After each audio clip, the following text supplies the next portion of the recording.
Hey everyone, welcome back. Today I'm diving into the fascinating world of the Internet of Things, or IoT. If you're a tech enthusiast like me, you know IoT is revolutionizing how organizations operate. But how do you build these IoT devices and use them effectively?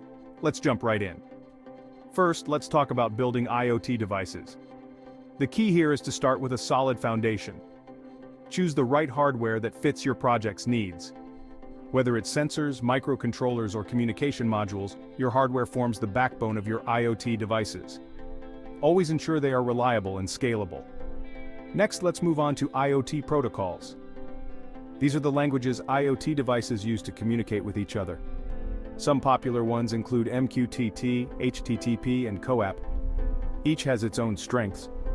For instance, MQTT is great for low bandwidth and unreliable networks.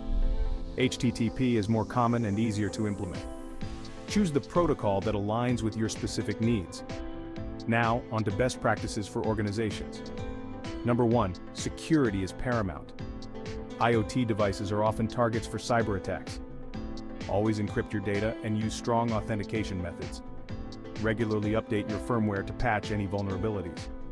Number 2, ensure interoperability. Your IoT devices must communicate seamlessly with each other and existing systems. Use open standards and protocols to achieve this. This will save you a lot of headaches down the road. Number 3, manage your IoT data effectively. With IoT, you'll be dealing with massive amounts of data. Use robust data management and analytics tools to make sense of this data. This can provide valuable insights and drive better decision-making. Finally, always stay up to date with the latest IoT trends and technologies. The field is evolving rapidly.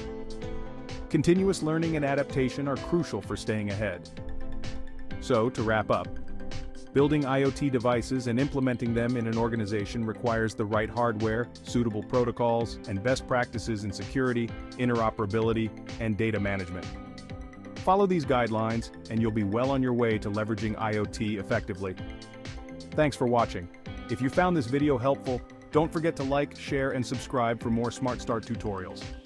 See you in the next video.